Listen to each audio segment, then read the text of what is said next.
Hi guys, welcome down to Tour X and with PJ Professional and all-round good sport Lee Sullivan, who is going to give me my first golf lesson in absolutely years, and it is going to be a putting lesson as well. I'm very much looking forward to it. For guys who follow myself and follow Rick, you may have seen Lee before. He's been giving Rick some putting lessons, and today we're going to be having a lesson and a fitting and just really nailing down into my stroke. Now, I've already spoken about where my putting's at the moment, so almost a bit of a game assessment, if you will.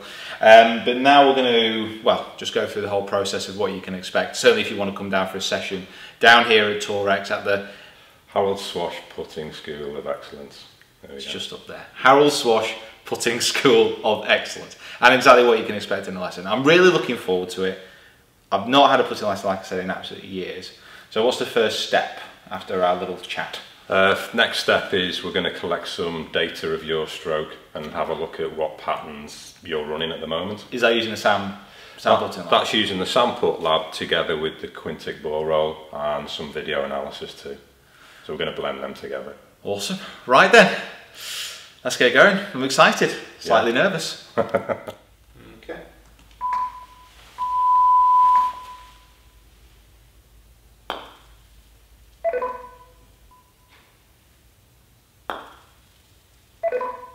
This is a lesson first of all, and then we're going to look at a fitting. But let's just look at, if we were doing a fitting anyway, what kind of things we'd look at. Well, we'd certainly look at the launch angle.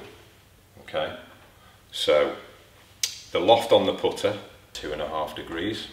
Okay. Now you've turned that static loft into a dynamic loft of just over 1.5 degrees. Well, the Quintic likes that because it wants you to launch the ball anything between 3/4 and 2 degrees. For me, the lie angle, the toes in the air are a bit too much. Okay. Ideally we want the putter to be flat. Yeah.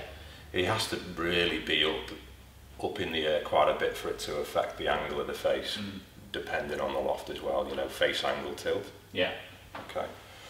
So you can see that it was a little bit flatter at address, and then when you used it at impact, it actually went up a little bit. Right, okay. So something's happening there.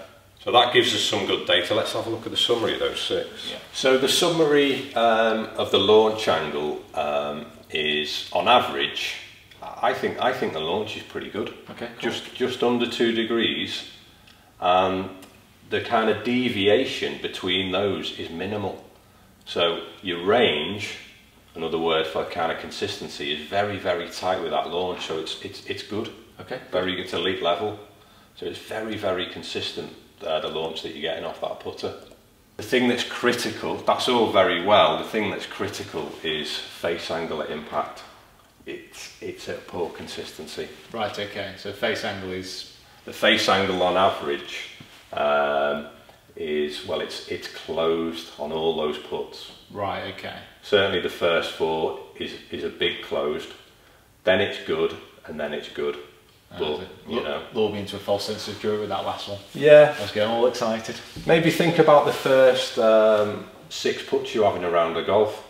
You're playing well from tee to green, didn't even look like holing it, didn't even look like holing it on the next 4 holes. Very, very close, and then hole the next one. Could potentially hole that depending on the distance. But you aim the putter right of the target. Okay. And then you close the putter about the same amount to try and square the putter face up. So I think the impact's going to be pretty good, I think. So you could probably say on average, when you hit a putt, it comes out the heel. So that's where you've started there, that dotted line. And then the solid line is the follow through. So if you think about it, that's a head. So you'd hit it out the heel, but with a closed putter face. We can see that your follow through is longer than your backstroke. And I can kind of see on there that you do accelerate post-impact, and pre-impact you keep accelerating through. Okay. That's to do with the speed of your backstroke, really. Backstroke's a little bit slow. Yeah. So you have to accelerate, otherwise you're not going to get it into distance. Right, okay. The reason the toe's in the air is because your actual eye line is quite a bit inside the ball. Quite a long way inside. We're going to do a perception test to see if it needs to be there. You know, it could be it could be once we get a result, your eyes will be great over the ball, and then that'll bring the toe down anyway. For me, I can see a little bit too much of your right side. So even though you're aiming the putter face to the right of your line, I think this could cause you to, you know, potentially close the putter face on the way back to the ball. You know, your right arm or your right hand is a little bit on top, so it's kind of, you know, from this angle, instead of it being square, kind of parallel with the forearms, it's kind of a bit this way. Okay. You know, so a little bit on top, so yeah, opening the upper body. Yeah, so there's a little bit of movement going into the heels there on the way back. Just a little bit. Can you see it? Yeah, you can definitely see that. Yeah. You tend, on average, with people, you tend to see a movement back into the heels. It's less so that you see it going into the toes. So that movement there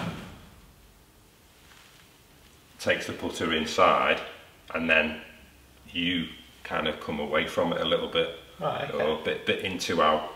And I think the arms, if you have a look at this front view here, I think your arms aren't connected to your upper body during the stroke, certainly on the follow through. So watch that left arm, see how it comes off the body. Yeah. So if you set up to that, so you're just trying to position that eye line directly over the ball. I mean, obviously without the mirror, the correct feeling for you to get your eyes over the ball is you need to feel early on that your eyes are outside, don't you? Yeah, pretty much. I'm looking at my eyes in the mirror. I'm looking at my eyes in the mirror and I know that they're over the ball. But does it feel like they're really here? It feels like they're over there, yeah. Just tell me, where do your shoulders look like they're aiming relative to your start line? Definitely left. Okay. Yeah. So they're open, yeah? Yeah, so that's square. So I don't think I don't think that's a great way to achieve square by just doing this. Just rotating shoulders. I think it's to do with the way you're holding the putter. Right. It's not helping. So if you set yourself up, so I'd encourage you to soften your right elbow, and that should encourage your right hand to come more onto the side. And you should see, like you've got it at the moment, you're holding the putter a little bit more in the palm in this right hand. Okay. Okay. Now suddenly, if you think about that, it's kind of opened up your right forearm and arm, and caused your upper arm, your kind of bicep, to connect a bit more with your rib cage. These are now square and running parallel, even though they feel a bit to the right. And then your shoulders are squared up. Yeah, you can see that the shoulders are squared in the mirror as well. So we didn't go, right, this is the way you're going to hold it. We just soften this. This kind of rotates the arm in a little bit. Feels like the hand's definitely more onto the side. But the feeling really from that strong pattern that you had is we've just done that a little bit. Smooth in there. Yeah.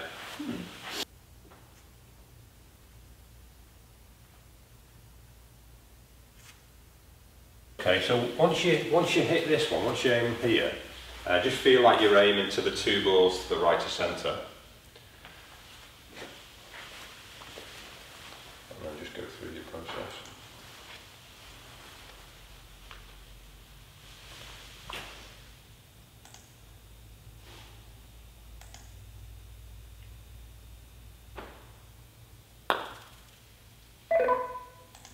Right guys, all done, and Lee, that was very, very insightful. Good. I've got to be honest, there's certain stuff within my stroke there that I simply did not know I was doing, and using this type of kit under your trained eye is pretty impressive, I have to say. So overall, probably picked up through that, there's big changes there to my setup, there's changes to the way I'm gripping, there's changes to the way that I'm thinking about things throughout the stroke. There's pretty much everything which has changed there, and it's, I don't know, it's good. It's good to be actually thinking about something within my technique and focusing on something while I'm practicing, rather than just practicing. if that makes sense. You need to practice with a purpose, don't you? Yes, precisely, rather than just doing the drill. So it's been, very, very fascinating. Guys, please comment below. Let me know what you think. As always, share the video around. Lee, thank you so much for your time. No problem. As well. I'm sure this is going to be the first of many as well, just to keep myself going forward as well. Right, awesome. Guys, thanks for watching. Please subscribe to the channel. Follow me on my other social media platforms as well. Myself and Lee are linked all in the description below, and also all the links to the Harold Swash pages as well. So thanks for watching, and we will see you next time with 21 putts in a round. 18. 18.